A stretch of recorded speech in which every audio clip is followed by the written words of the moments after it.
मैं एक कथा एकादशी को कहने जा रही हूँ, क्योंकि एकादशी आने वाली है। हर पुरुष महिला को एकादशी व्रत करना चाहिए। सब पूजा आप करते हैं, प्रभु से न जाने क्या क्या आप सब मांगते होंगे, वो तो आप ही सबका पता होगा। लेकिन एकादशी व्रत एक ऐसा चीज है कि अपने लिए होता है, अपने प्राण के लिए होता है। जैसे कि हम ऊपर जाते हैं तो सब लोग जैसे कि गाड़ी में चढ़े हैं तो टीटी रोकेंगे, टिकट मांगेंगे, उसी तरह एकादशी खड़ी हो जाती है और रोक लेती है। कहती है कि मेरा व्रत किए हो तो आप किए होंगे तो रास्ता आपको छोड़ देगी, आपके मार्ग में अड़चन नहीं आने देगी।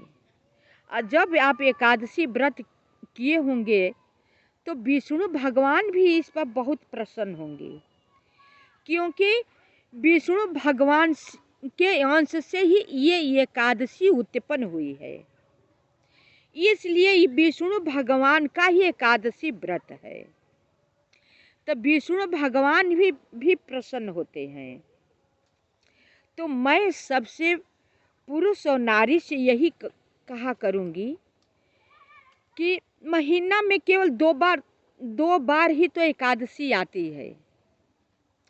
प्रतिदिन तो खाना ही खाना है, तो एकादशी व्रत आप सब अवश्य कीजिए, क्योंकि आपको बिगड़ी हुई एकादशी एक श्रद्धा भाव भक्ति से करेंगे ना तो आपको बिगड़ा हुआ बन जाएगा।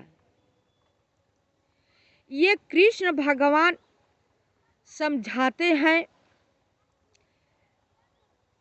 88,000 नैमिषारण्य में ऋषि लोग बैठकर एकादशी के विषय में बात कर रहे थे। वहीं पर कृष्ण भगवान सबको एकादशी के विषय में ही समझाते हैं। तब तक से युधिष्ठिर जी बोल पड़ते हैं कि हे माधव, एकादशी व्रत है क्या जिसका आप इतना महत्व दे रहे हो, इतना महत्व दे रहे हो।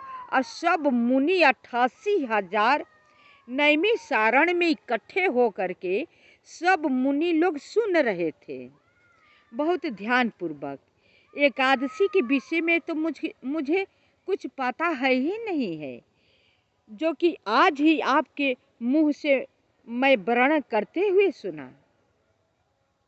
यह बात युधिष्ठिर जी को सुन करके श्री कृष्ण जी को बहुत अच्छा लगा।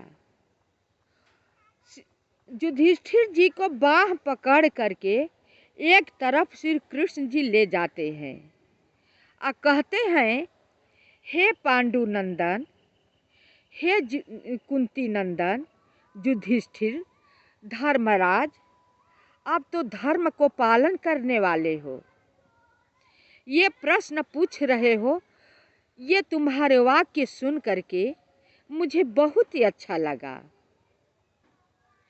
चलो मैं समझाता हूँ कि एकादशी से जो चाहता है मनुष्य वो भी मिल जाता है, और नहीं तो अगर कुछ नहीं चाहता है तो भगवान के मेरे यहाँ उसे जाने से कोई रोक नहीं सकता। मोक्ष चाहता है तो मोक्ष मिल जाता है, वैकुंठ चाहता है तो वैकुंठ मिल जाता है, और उसका राज्यपाट छीन गया है तो चाहेगा कि राज्यपाट मेरा मिल जाए तो वो भी मिल जाता है। जो चाहता है वो मिल जाता है।